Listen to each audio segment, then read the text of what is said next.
Hello बच्चों, निशा PCM expert channel में आपका एक बार फिर से बहुत बहुत वेलकम है। आप सभी को गुड मॉर्निंग। बच्चों, मेरे द्वारा CBSE board class 10 UP board English medium के जो भी स्टूडेंट हैं उनके लिए फिजिक्स में इलेक्ट्रिसिटी चैप्टर लगभग 80% फिनिश किया जा चुका है। तो जिन बच्चों ने ये वीडियोज नहीं देखी वो जाके प्लेलिस्ट में पड़ी हुई है। वो वीडियो चैप्टर्स क्या कहता है, क्या क्या आपको पढ़ने की जरूरत है और किस तरह के क्वेश्चन आपके बोर्ड पेपर में पूछे जा सकते हैं, इस बारे में मेरे द्वारा बताया गया है। और साथ ही में मैं न्यूमेरिकल इस समय करा रहा हूं, तो उसमें जो भी न्यूमेरिकल आपके बन सकते थे जितने टाइप के, जिसमें कि आपको एक सर्किट बना रहता था, उसमें आपको total resistance, value of voltage and value of current आप किस प्रकार से कैलकुलेट कर सकते हैं, इसके बारे में पिछली वीडियोज में कम से कम 20 to 25 न्यूमेरिकल सॉल्व कराए गए। आज की इस सीरीज में मैं कुछ जो बचे हुए न्यूमेरिकल्स है based on the heat energy and how to can you calculate the value of the electric energy in unit, कि आपके घर में कितनी इलेक्ट्रिक एनर्जी कंज्यूम हो रही है, इस बारे में मैं कराने की कोशिश करूंगा। तो उसके लिए मैं थोड़ा सा क्विक रिवीजन करा देता हूं आपका उन सारे फार्मूलेज का जिनको आपको बिल्कुल भी याद नहीं करना है, बस केवल और केवल अपने दिमाग पे चीजों को रखना है, छोटी छोटी चीजें, और जिससे आप आसानी से न्यूमेरिकल कर पाएंगे। जैसे कि जो मेन फार्मूलेज आपको याद रखना है, जिसमें एक फार्मूला आपको पता है कि जो rate of flow of charge electric current होता है, एक आपको ये याद रखना है I equal to Q upon T, और सबसे important formula V equal to W upon Q, जो कि आपका पोटेंशियल डिफरेंस की डिफिनीशन होती है कि वो वर्क डन अपान चार्ज का रेशियो होता है। और तीसरा formula V equal to I R, जो कि आपका ओम्स लॉ कहता है। ये तीन फार्मूले पर बेस्ड हमारे सारे क्वेश्चन बनते हैं। और चौथा जो पावर की डिफिनीशन होती है, rate of doing work is called power, तो P equal to W upon T. अगर आप इन चारों फार्मूलेस को एक दूसरे के साथ रिलेट करोगे तो आप देख पाओगे कम से कम 20 फार्मूलेस, 15 फार्मूलेस कम से कम यहाँ से निकलते हैं, और जिनको आप तो या तो लर्न करिए या तो एक दूसरे के साथ रिलेट करके बनाना सीखिए। जैसे कि सबसे जो मेन फार्मूला मेरे बच्चे होता है वो ये होता है V equal to W upon Q, जिसको मेरे द्वारा समझाया गया था कि अगर आप इसका क्रॉस मल्टीप्लाई करोगे तो आप कहोगे कि सर W इक्वल टू हो जाएगा V मल्टीप्लाइड बाई Q हो जाएगा।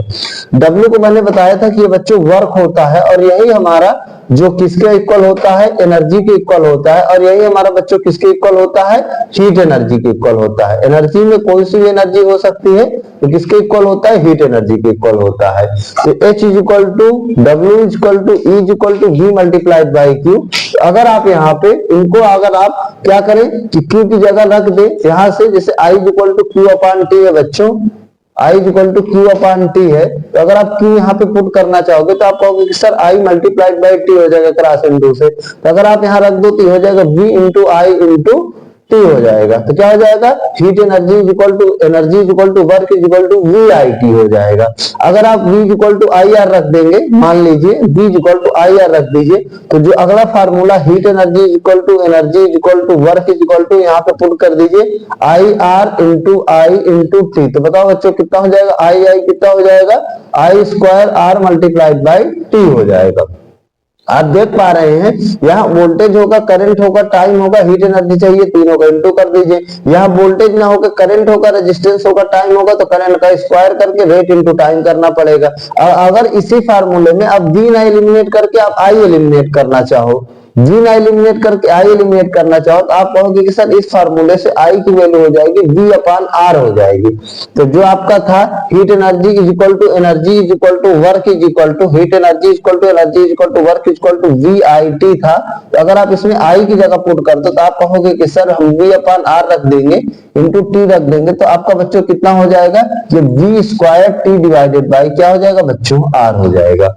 आप देख पा रहे होंगे कि ये हमारे 3 फार्मूलेज निकले।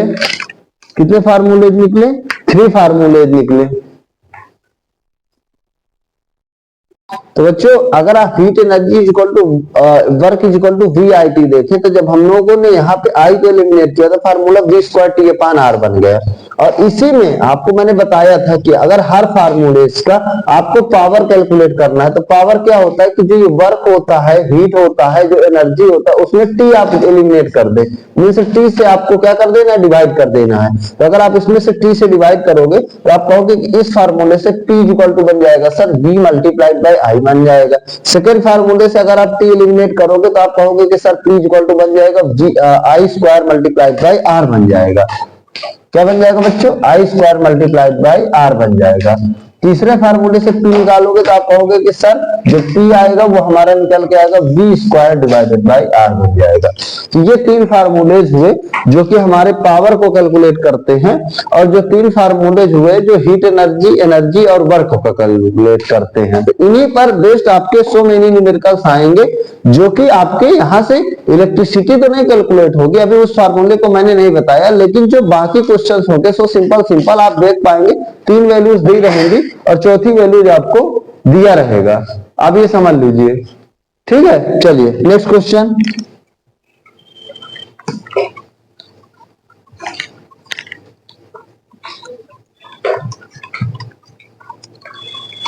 इसके बाद जब कभी भी आपको इलेक्ट्रिक एनर्जी कैलकुलेट करना होगा, इलेक्ट्रिक एनर्जी आपको करना क्या है बच्चों, ध्यान रखना है, सेम वाट की चीजें यहां पे लिख लेना है। मैंने बताया भी था सेम वाट की चीज के लिए ये चीज होल्ड करती है। नंबर्स कितने भी हो डजंट मैटर, कौन चीज का घंटे चलती है डजंट मैटर है। आपको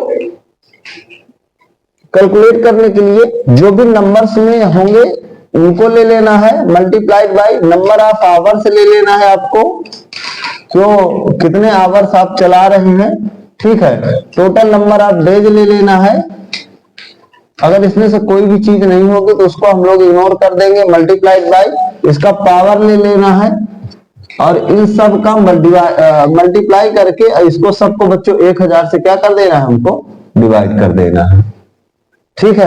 ये वो संख्या है, जैसे आपके एलईडी बल्ब है 5 रखेंगे, अगर मान लो एलईडी बल्ब आप जो है आवर्स में रोजाना 10 घंटे चला रहे हो तो इसको 10 रखोगे, महीने में आपने 30 डेज चलाए तो 30 रखोगे, एलईडी 9 वाट की है तो 9 रखोगे, और उसको 1000 से डिवाइड कर दोगे तो ये electrical energy kWh kilowatt hour या किसमें कैलकुलेट हो जाएगी, आपकी यूनिट में कैलकुलेट हो जाएगी।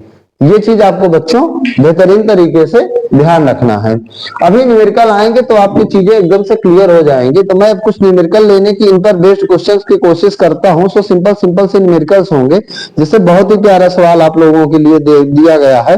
इसमें क्वेश्चन लिखा हुआ है हीट प्रोड्यूस्ड पर सेकेंड, देखिए लिखा हुआ है हीट प्रोड्यूस्ड पर second,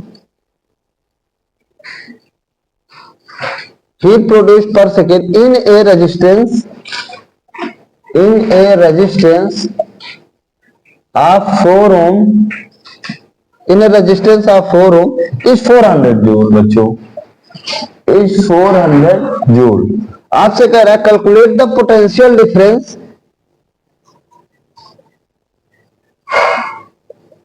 calculate the potential difference across the resistance and current, across the बच्चों resistance and current। ये आपका बोर्ड पेपर में पूछा गया न्यूमेरिकल है, आप पढ़ सकते हैं। हीट प्रोड्यूस्ड पर सेकेंड इन रेजिस्टेंस, एक रेजिस्टेंस है जो कि 4 ओम का है, वो 1 सेकेंड में जो हीट निकाल रहा है वो 400 जूल दे रहा है।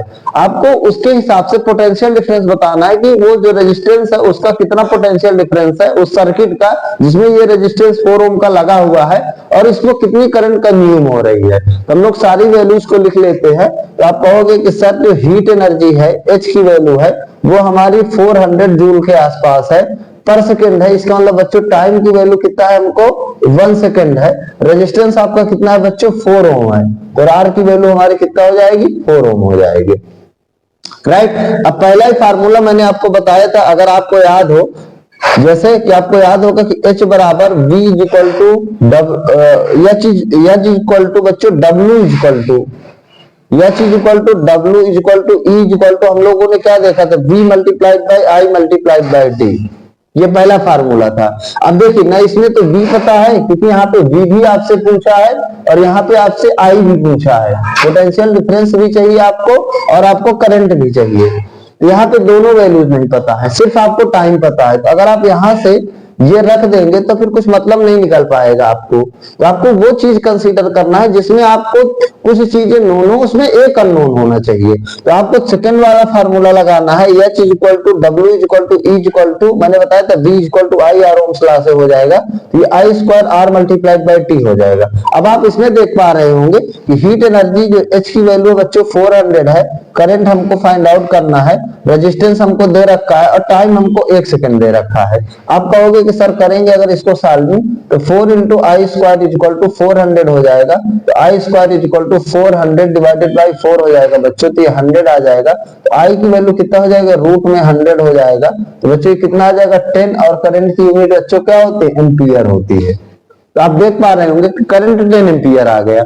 अब आपको V चाहिए तो सिंपल सा फार्मूला आपका ओम्स लॉ होता है, V is equal to I R बच्चों, जिसमें V की वैल्यू आपको चाहिए और I की वैल्यू निकली 10 एम्पियर और रेजिस्टेंस कितना निकला आपका बच्चों, दिया है 4 ओम, तो आपका ये टोटल कितना आ जाएगा, 40 वोल्ट हो जाएगा। तो आपको अगर क्वेश्चन एक बार बेहतरीन तरीके से समझ में आ गया तो उसकी जो सॉल्विंग होगी that should be very very easy solving. आप देख पा रहे होंगे जितना क्वेश्चन को समझने में टाइम लग रहा है, अगर समझ में आ गया उससे कम हमें क्वेश्चन को सॉल्व करने में टाइम लग रहा है। इसके बाद हम लोग नेक्स्ट क्वेश्चन को, नेक्स्ट न्यूमेरिकल को लेने की कोशिश करते हैं। मैं ये इलेक्ट्रिक एनर्जी निकालना भी बहुत बेहतरीन तरीके से आपको सिखाऊंगा कि आप बिल्कुल जैसे ही आप चीजों को देखेंगे आंख बंद करके एकदम से बिल्कुल चीजें बेहतरीन तरीके से समझ में आ जाएंगी। इसके बाद नेक्स्ट क्वेश्चन को अगर हम लोग सॉल्व करने की कोशिश करें, जैसे यहाँ पे दिया हुआ है एक heater of resistance 100 ohm, a heater of resistance 100 ohm is connected with a source of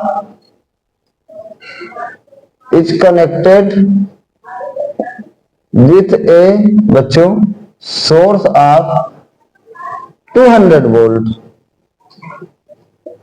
Calculate the total heat,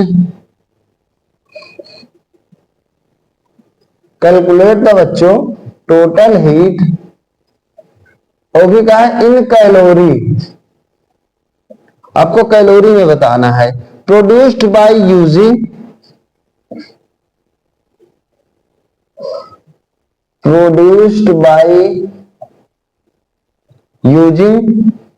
it for 25 minute, it for बच्चों 25 मिनट्स, ये आपका क्वेश्चन है। आप देख पा रहे होंगे कि एक हीटर है जिसका रेजिस्टेंस 100 ओम है, उसको कनेक्ट किया गया है एक 200 वोल्ट के सोर्स से, ठीक है। जो टोटल पोटेंशियल है 200 वोल्ट है, वो 100 ओम का जो हीटर है जिसका रेजिस्टेंस है उसको उससे कनेक्ट किया गया है। उस केस में आपको टोटल हीट एनर्जी, वो जितना हीटर हीट एनर्जी देगा वो भी कैलोरी में बताना है। अगर आपने उस हीटर को उस सोर्स से 25 मिनट के लिए कनेक्ट करके रखा, कितने मिनट कनेक्ट करके रखा, 25 मिनट। बहुत ही प्यारा सवाल है। तो आप कहोगे कि सर हम लोग सारी वैल्यूज को सिंपली लिख लेते हैं। आपका रेजिस्टेंस कहोगे तो R से रिप्रेजेंट करते हैं जिसकी वैल्यू बच्चों 100 ओम होती है। इसके बाद आपका वोल्टेज है V की वैल्यू बच्चों 200 वोल्ट दिया हुआ है आप कहोगे। इसके बाद हीट हमको चाहिए तो H की वैल्यू हमें फाइंड आउट करना है। और इसके बाद आप कहोगे कि सर टाइम की वैल्यू हमको दे रखा है 25 मिनट, टाइम की वैल्यू बच्चों कितना दे रखा है 25 मिनट। आप कहोगे कि सर यहाँ मिनट दे रखा है, क्योंकि हम लोग यहाँ पे चीजों को सेकंड में कैलकुलेट करते हैं, क्योंकि आपको पता होना चाहिए तो टाइम की SI यूनिट होती है सेकंड होती है। तो अगर हम लोग इसमें पुट करेंगे तो कितना बनेगा, 1 मिनट में बच्चों 60 सेकंड होता है, तो रखोगे तो 1500 सेकंड हो जाएगा। ठीक है, सारे बच्चों को पता होगा जो लोग भी 10th क्लास में पढ़ते हैं कि सर 1 मिनट में 60 सेकंड होता है। अब बताओ अगर हमें एच चाहिए जिसमें V दिया है, R दिया है, T दिया है, तो उसका फार्मूला क्या मैंने नहीं बताया आप लोगों को कि H इज इक्वल टू, आप मेन फार्मूला याद रखो, VIT होता है, VIT होता है। अब हमें यहाँ करंट नहीं चाहिए, करंट एलिमिनेट करना है, तो आप कहोगे कि सर ओम्स लॉ से V is equal to I into R होता है, तो उसमें जो I की वैल्यू होती है सर V अपान R होता है। तो अगर आप यहाँ रख दोगे तो H इज इक्वल टू बच्चों क्या हो जाएगा, V इंटू I की जगह हो जाएगा V अपान R इंटू T हो जाएगा। तो बताओ कितना हो जाएगा, V square T divided by R। अब बताओ हीट एनर्जी को फाइंड आउट करने के लिए तुम्हें वोल्टेज पता है, टाइम पता है, रेजिस्टेंस पता है, सारी वैल्यूज पता है कि नहीं पता है। तो उस हिसाब से अगर आप वैल्यू को पुट करोगे यहाँ पे बच्चों, तो आप कहोगे कि सर जो हमको वैल्यू निकल के आएगी हीट एनर्जी की, जिसमें वोल्टेज की वैल्यू 200 वोल्ट है तो 200 का स्क्वायर रख देंगे, टाइम की वैल्यू सर 1500 सेकंड है तो 1500 रख देंगे, डिवाइडेड बाय रेजिस्टेंस की वैल्यू सर हमारी 100 है तो हम इसको 100 रख देंगे। तो दो जीरो बच्चों कैंसिल हो जाएंगे, 200 का स्क्वायर कितना हो जाएगा 4 और 4 जीरो इंटू बताओ कितना हो जाएगा 15 हो जाएगा। तो कितना हो जाएगा 15 4 से 60 हो जाएगा और 1 2 3 4 जीरो इतने क्या आ जाएंगे बच्चों, जूल आ जाएंगे। अब बताओ क्या तुम्हें पता है कि आपको जो हीट एनर्जी यहाँ इसमें बताया है, पूछा है आपको कि हमें कैलोरी में ही फाइंड आउट करना है। तो अगर तुम्हें कैलोरी में बच्चों फाइंड आउट करना है तो क्या तुम्हें पता नहीं है कि एक कैलोरी में बच्चों मैंने बताया है कितना होता है, अप्रॉक्सीमेट 4.18 जूल, या इसी को लगभग कह सकते हैं 4.2 जूल। अब बताओ अगर तुम्हें 60 100,000 10,000 लाख 6 लाख जूल को कैलोरी में चेंज करना है, तो हर बच्चा बोलेगा कि सर हम लोग इसको सिंपली जो 6 लाख जूल आया है इसको हम लोग क्या करेंगे सर 4.2 से डिवाइड कर देंगे। अब कोई ऐसा बच्चा होगा जो इसको 4.2 से डिवाइड नहीं कर पाएगा, सबको ये डिवीजन आना चाहिए। तो जब आप इसको डिवाइड करोगे तो लगभग मेरे बच्चों 172.86 क्या निकल के आ जाएगी, कैलोरी। ये आपकी इतनी एनर्जी जो हीट एनर्जी के हीटर के द्वारा क्या की जाएगी, प्रोड्यूस की जाएगी, ये आपको ध्यान रखना है। तो सो सिंपल क्वेश्चंस होते हैं यहाँ पे, ठीक है, जो कि आपको हीट एनर्जी पर बेस्ड क्वेश्चंस होते हैं जिनको आप इजी बेस पे कर पाते हैं। इसके बाद अगर मैं नेक्स्ट क्वेश्चन इसमें उठा देखता हूं, कोई भी ऐसा क्वेश्चन मुझे नहीं दिख रहा जो कि आपको लगे कि हाँ मतलब ये आपके लिए डिफिकल्ट होगा। कुछ क्वेश्चंस मैं पावर पर बेस्ड करा देता हूं, बहुत ही प्यारे प्यारे सवाल, ठीक है, कुछ क्वेश्चन पावर पर बेस्ड मैं करा देता हूं जो लेटेस्ट में पूछे गए हैं। ये तो आपके हीट एनर्जी पर बेस्ड न्यूमेरिकल हो गए, अब पावर पर मैं करा देता हूं कुछ क्वेश्चन। देखिए पहला क्वेश्चन आपका पावर का है जो कि लगातार 5 सालों में पूछा गया है। ये 2014 में पूछा गया, 2015 में पूछा गया, 2020 में पूछा गया, 2022 में पूछा गया, 4 साल लगातार पूछा गया। देखिएगा कितना सिंपल सा क्वेश्चन है। 2 बल्ब हैं बच्चों, कितने बल्ब हैं, 2 बल्ब हैं। एट वन एक पे क्या लिखा हुआ है, देखे होंगे कभी बल्ब पे ऐसे लिखा होता है 100 वाट है 220 वोल्ट है, ऐसे बल्ब के जो कांच होता है उस पे लिखा रहता है इज रिटेन, इस पे ये चीज लिखी हुई है। सारे बच्चे जो भी 100 वाट का बल्ब लेंगे मार्केट में 10 से 15 रुपए का मिलता है, तो आप उस पे जाके देखेंगे तो उसमें ये चीज लिखा रहता है कि ये इतनी पावर से चलेगा और इतने वाट का बल्ब है, ये इसका मतलब होता है। देखिए W का मतलब वाट होता है, B का मतलब वोल्ट होता है, तो इतने पावर से चलेगा और इतने वाट का है। And while at the other, देखिए व्हाइल बच्चों, व्हाइल एट अदर, जबकि जो दूसरा बल्ब है उसमें क्या लिखा है 60 वाट लिखा है और इसमें भी 220 वोल्ट लिखा है, इज रिटेन, ये लिखा हुआ है रिटेन, WRI बच्चों TTEN, ये लिखा हुआ है। Are connected in parallel combination, very good, are connected, इनको बच्चों हम लोगों ने किसमें जोड़ा है, एक दूसरे के साथ पैरेलल कॉम्बिनेशन में आपने जोड़ा है। Are connected in parallel combination to a supply line of, to a supply, एक सप्लाई लाइन से जिसका जो वोल्टेज है बच्चों वो 220 वोल्ट कह रहा है। Calculate the current flowing through the supply line, calculate the current, इनकी करंट हमको कैलकुलेट करना है थ्रू द सप्लाई लाइन। बहुत ही प्यारा सवाल, बहुत ही सिंपल सा सवाल, जितना टाइम हमको लिखने में समझने में लग रहा है उससे कम टाइम हमको क्वेश्चन को सॉल्व करने में लगेगा। अभी आप देख लीजिएगा, पहले हम क्वेश्चन को समझते हैं। दो बल्ब हैं, ठीक है, एक पे 100 वाट 220 वोल्ट लिखा है, दूसरे बल्ब पर 60 वाट 220 वोल्ट लिखा है। दोनों को पैरेलल कॉम्बिनेशन में जोड़ा गया है एक सप्लाई लाइन से। अगर मैं इसका थोड़ा सा सर्किट बनाने की कोशिश करूं तो आप कहोगे कि सर एक ये बल्ब है हमारा, दूसरा ये बल्ब है, अलग अलग पावर के हैं, वोल्टेज सेम है, इन दोनों को हम लोगों ने सॉरी पैरेलल कॉम्बिनेशन में बच्चों आपने जोड़ा है। तो आपका एक ये बल्ब हो गया, एक दूसरा ये बल्ब हो गया, देखिए दूसरा ये बल्ब हो गया, ये दोनों को हम लोगों ने पैरेलल कॉम्बिनेशन में जोड़ा है। पैरेलल कॉम्बिनेशन में बच्चों हमने जोड़ा है कितने वोल्ट की सप्लाई से, 220 वोल्ट की सप्लाई से। ये 220 वोल्ट की सप्लाई से बच्चों आप लोगों ने क्या कर दिया है, जोड़ दिया है।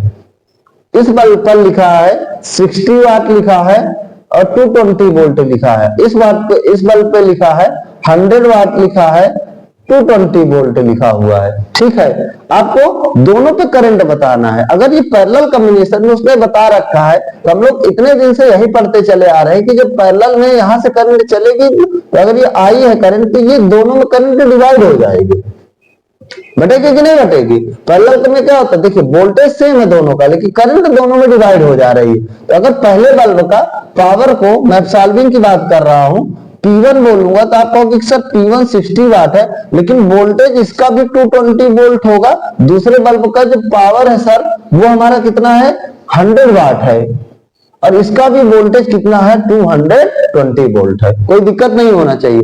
अब बताओ मैंने कितना सिंपल सा फार्मूला आपको बताया था, W बराबर VIT में power equal to work upon time में टी कट गया था तो आप वो देखे थे कि पावर था वोल्टेज इंटू करंट का क्या होता है बच्चों, मल्टीप्लीकेशन होता है।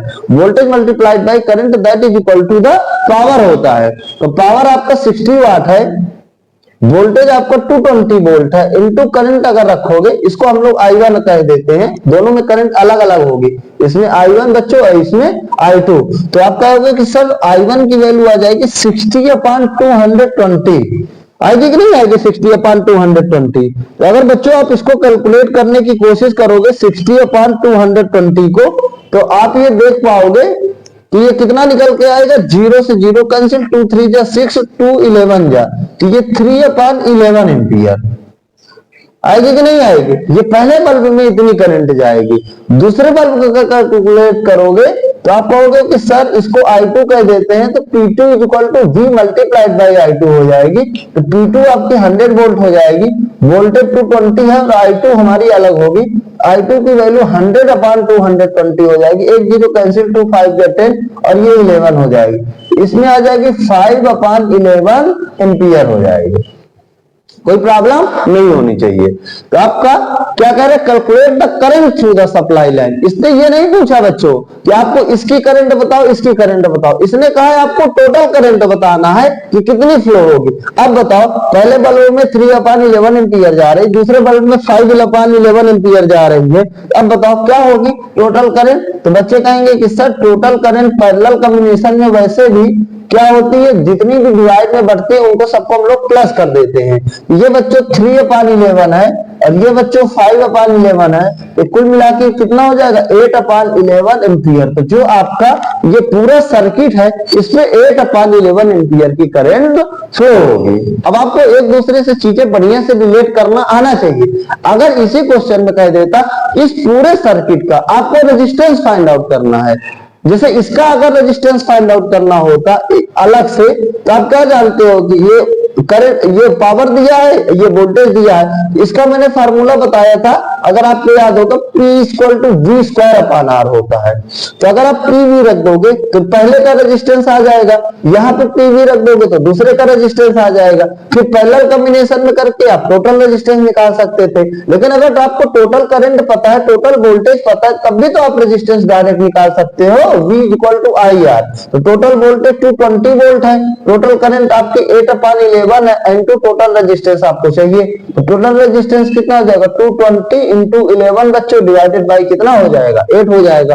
तो अगर आप इसको करोगे तो 22 और ये कितना हो जाएगा, अच्छा हम लोगों ने मल्टीप्लीकेशन गड़बड़ कर दिया, देखिए 11 टू 22 हो जाएगा और ये 2420 डिवाइडेड बाई 8 हो जाएगा। इतने क्या आ जाएगा बच्चों, ओम आ जाएगा। क्या आ जाएगा, ओम आ जाएगा। तो आप देख पा रहे होंगे कि अगर बेसिक कॉन्सेप्ट अगर आपके क्लियर है तो जो ये क्वेश्चंस है इनको आप चाहे जिधर से शुरू करो, हर बार आपका जो आंसर आएगा वो बिल्कुल सिमिलर आएगा। ठीक है, जरूरी नहीं कि आप इसी तरह से करें, आप दूसरे तरीके से कर सकते हैं, लेकिन कॉन्सेप्ट आपका सही होना चाहिए। इसमें इस पार्ट को मैंने अलग से बता दिया कि आप अलग से अगर इस टोटल रेजिस्टेंस फाइंड आउट कराता तो ऐसे कर लेते, या अलग अलग करता तो आप पहले P equal to B square upon R निकालते यहाँ से तो R1 निकलता, P equal to B square upon R2 यहाँ से निकालते तो R2 निकलते, और पैरेलल कॉम्बिनेशन का फार्मूला लगाते थे 1 upon R equal to 1 upon R1 plus 1 upon R2, तब भी उतना ही निकल के आता। राइट, ये चीज आपको ध्यान रखना है। इसके बाद नेक्स्ट क्वेश्चन की अगर हम लोग बात करने की कोशिश करें, जो कि पावर पर बेस्ड बहुत ही प्यारा न्यूमेरिकल था, जहां से हमें बहुत कुछ सीखने को मिला, जहां से हम लोगों ने बहुत कुछ बच्चों सीखा। तो इसके बाद आप देख पाओगे नेक्स्ट क्वेश्चन, अगर मैं कोई बहुत ही प्यारा सा एक बार फिर एक सवाल लेता हूं आप लोगों के लिए, जैसे कि ये तो बिल्कुल सिमिलर ही है। चलिए, an electric iron and electric iron, एक इलेक्ट्रिक आयरन है, consumes energy at a rate of, consumes energy at a rate of बच्चों 840 वाट, 840 वाट। Why when heating is at the, when heating is at the maximum rate, बहुत ही प्यारा सवाल है, maximum rate and 360 watt, and 360 watt, when the heating is at the minimum, when heating is at the minimum, the voltage is 220 volt.